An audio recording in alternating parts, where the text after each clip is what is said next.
Now that ISL Season 3 has finished, it's a wrap, it's time that I give my thoughts, feelings, comments on the league as a whole, and most importantly, answer some of the hundreds of questions that you guys have been asking me the last couple weeks. The big question being, are we getting another season? Will there be a Season 4 of ISL?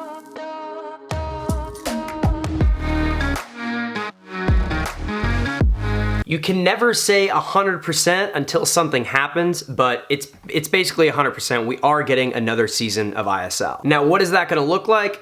Good question. It's probably gonna look exactly like this past season. It'll start around August, and then the final would be the first week of December, basically having two major clusters in two locations. Now, there is a chance that they add another cluster, making the season quite a bit longer, and obviously that's the eventual goal, is to make the season much longer with more competitions, because in order to legitimize swimming as a sport year-round, you have to have televised competitions, 50% of the year, or a good majority of the year, like the NBA, like the NFL, like major professional sports leagues. Now, I'm gonna talk a little bit about this past season, and there's two ways of looking at this. There's the athlete's perspective, and then there's the league's perspective, the business perspective. I'll start with the athlete's perspective. From an athlete's perspective, we love swimming in these competitions. We love these meets. We really, really enjoy them as a whole. But having all of the matches in one location, like all of the matches in Naples and then all of the matches in Eindhoven at the same pool, we don't love that. Like, I think it's safe to say that the swimmers do not love that. It's a long time for us to be stuck in one place. These are first world problems, honestly, and I get that. But being cooped up in one hotel for 6 weeks at a time for 4 or 5 different swim meets is a long time. And obviously this was born out of necessity due to the pandemic, and we get that. But it's important for the league to move on from that and to kind of spread it out so that we don't go crazy. But also, from the league's perspective and from the business perspective, they also want different locations. They don't want to just have all the matches at one place, because ideally you want spectators to come in, you want it to sell out, you want it to be a big event, and then you want to move on to the next big event in the next area. When we had our matches in Naples, in Italy, we had 1 or 2 matches which were pretty full, and then the rest of them were relatively empty.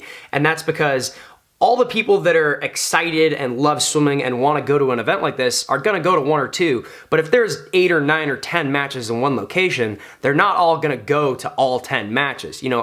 That's just, I think the general consensus from the athletes competing in the league now is that we all are in agreement that we have to move away from the traditional model of training 6 months and then competing at a high level one time, and then training another 5 months and then competing at a high level one time. This method of that's got to change in order for the sport to be a true professional sport, right? There has to be high-level swimming year-round, and that's going to change the fundamentals of training. That's going to change the fundamentals of racing. That's ultimately going to change everything, and we just kind of have to accept that. And there's a lot of growing pains that are involved with that, but that's just the state of the sport if we want it to progress and be what we know this league can be. Honestly, as far as the matches go, as far as the way that the swim meets are run, I gotta give my hats off to ISL, because they do a fantastic job putting on an excellent show. They do a good job of keeping us in the loop and taking care of the athletes so we understand what's going on. The last 3 seasons is something I view as a proof of concept for the league.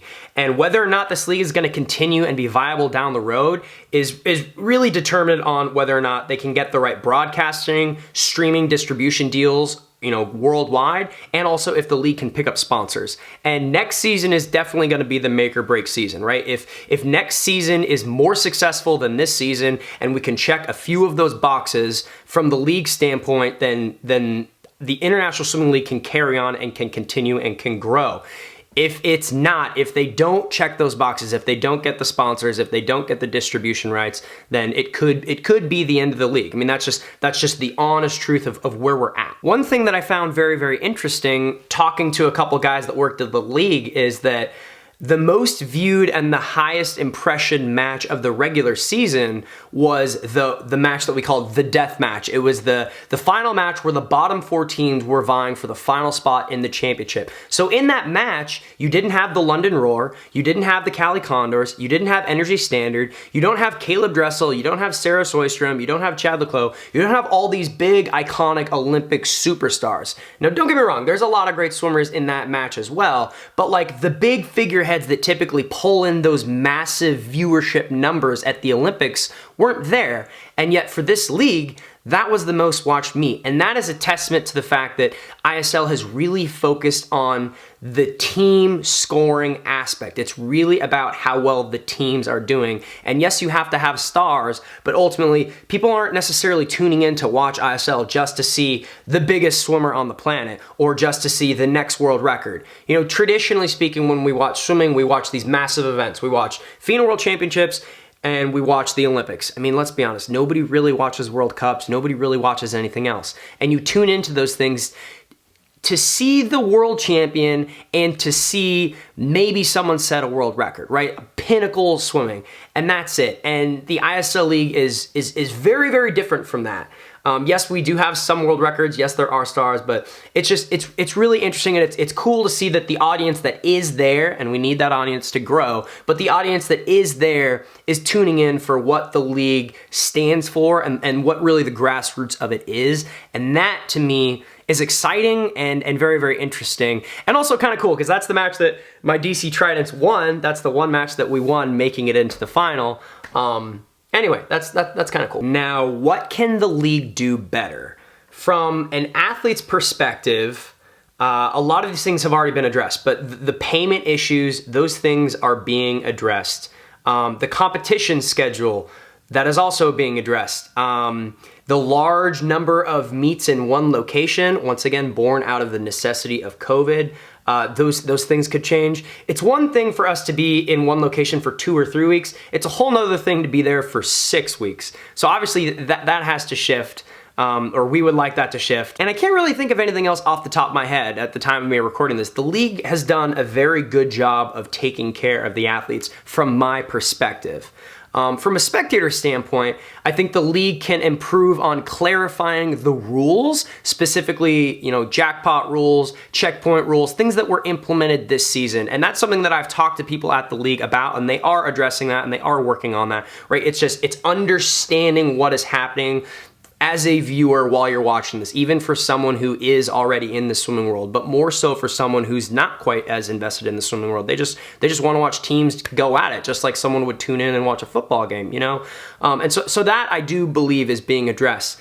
Other than that, I love what they've created, the 2-hour package game of the ISL. It's a match where you've got 4 teams and you have 4 GMs that are basically playing cards, placing swimmers in certain spots, trying to accumulate the most points at the end of the session. You know, and it's a very, it feels like you're watching an NBA game. It's masterfully done, and hats off to ISL for doing that, because before this, nothing like this had ever existed.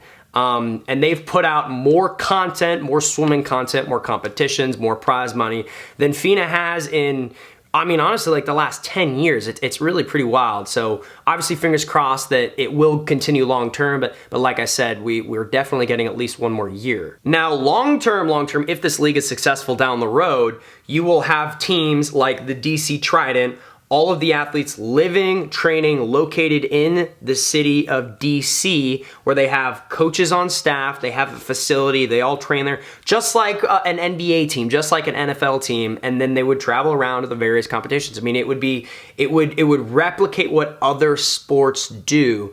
And can we get there? I think we can. I'm not a business expert. I certainly think that we can, but more importantly, that's really futuristic, but obviously that is the ultimate goal. The ultimate goal is to be a viable, respectable, real professional league. And obviously, as you all have read in the news, the league has had its fair share of speed bumps and hiccups and problems, as any startup does. But I think that the right components are in place for this thing to actually be successful and to take off. Once again, I'm not a business guy, I'm not an expert in finances, but just from a spectator standpoint, an athlete standpoint, I think it's there. Now the question is, what do you guys think? How did you feel watching the season? I know a lot of you watched, a lot of you cheered on your favorite swimmers, your favorite teams, enjoyed watching it. Some of you had your nitpicks. Let me know in the comment section below, like, what did you think? What do you see as the future of this league? What do you as a spectator think about what you saw this past season?